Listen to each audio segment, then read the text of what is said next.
বন্ধুরা সবাইকে স্বাগত সিম্পল ফুড অ্যান্ড ট্রাভেলে। তৈরি করে দেখাবো ডিম তড়কা। ভিডিওটা স্কিপ না করে সম্পূর্ণ দেখার অনুরোধ রইল। ভালো লাগলে লাইক শেয়ার কমেন্ট করবেন, চ্যানেলটা সাবস্ক্রাইব করবেন।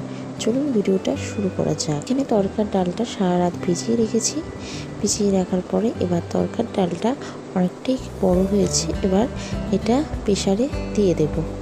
প্রেসারে দিয়ে এর মধ্যে পরিমাণ মতন জল দিয়ে দেব, আর দিয়ে দেব পরিমাণ মতন হলুদ গুঁড়ো আর নুন দিয়ে চাপা দিয়ে এটা 4 থেকে 5টা সিটি দিয়ে নামিয়ে রেখে দিয়েছি। সেদ্ধ হয়ে গেছে। আর এদিকে কড়ার মধ্যে দিয়ে দিলাম পরিমাণ মতন সাদা তেল।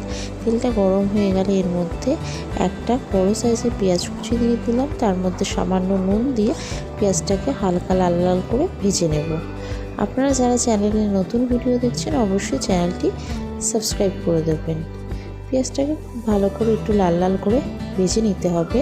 ভেজে নেওয়ার পরে এর মধ্যে দিয়ে দিলাম 2-3টে চিড়ে কুচি করে রাখা কাঁচা লঙ্কা আর একটা বড় সাইজের টমেটো কুচি করে সামান্য নুন দিয়ে ভালো করে পর্যন্ত টমেটোটা নরম হচ্ছে ভালো করে ভেজে নেব।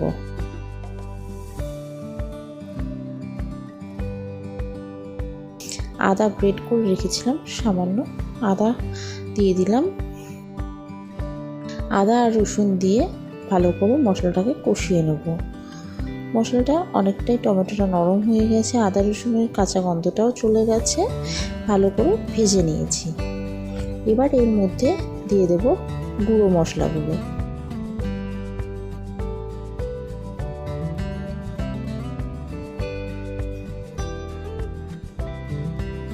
এবার এর মধ্যে দিয়ে দেবো গুঁড়ো মশলাগুলো, পরিমাণ মতন হলুদ গুঁড়ো, পরিমাণ মতন ধনে গুঁড়ো, পরিমাণ মতন জিরে গুঁড়ো দিয়ে ভালো করে মশলাটাকে নাড়াচাড়া করে নেব। নাড়াচাড়া করে নেওয়ার পরে এর মধ্যে 1 চামচ কাশ্মীরি লঙ্কার গুঁড়ো দিয়ে ভালো করে মশলাটাকে কষিয়ে নেব।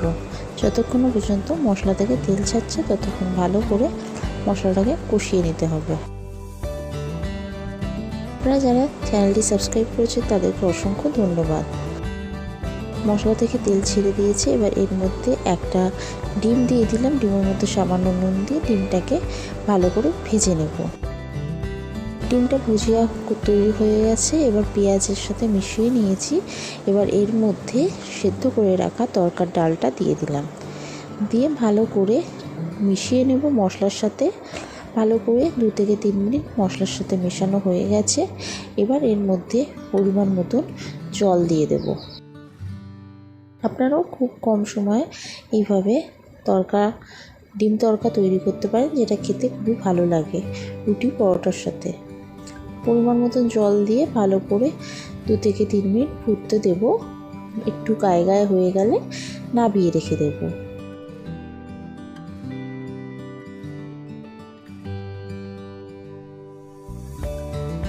2-3 মিনিট হয়ে গেছে। এখানে ডিম তড়কা পুরো তৈরি হয়ে গেছে। এবার নামিয়ে রেখে দিয়েছি। আপনাদের ভিডিওটা কেমন লাগলো অবশ্যই জানাবেন। আশা করি ভালো লেগেছে। ভালো লাগলে লাইক শেয়ার কমেন্ট করবেন, চ্যানেলটা সাবস্ক্রাইব করে দেবেন, পাশে থাকা বেল আইকনে ক্লিক করে দেবেন যাতে সবার আগে আপনার কাছে নিত্য নতুন ভিডিও নোটিফিকেশন গিয়ে পৌঁছায়।